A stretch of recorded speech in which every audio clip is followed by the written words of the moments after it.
how do you cope with being an INFP? I know a lot of INFPs, we take the personality test, we find out that we're an INFP, and then we're like, oh, crap.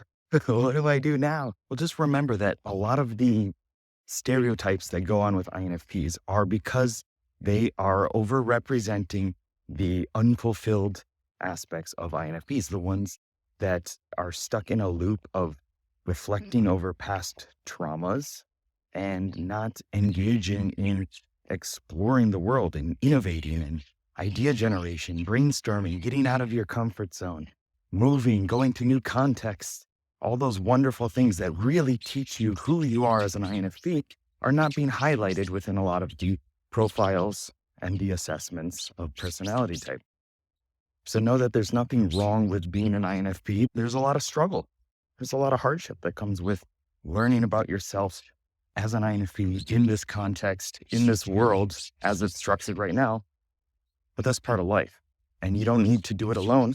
We have a whole community. If you go to geekpsychology.com, you can sign up, get in the newsletter, and you can learn more about yourself and your personality type. Or you can go to inowfeelpositive.com and be in a community of INFPs who actually understand you and are working towards bettering their lives and the lives of their friends and families. See you there.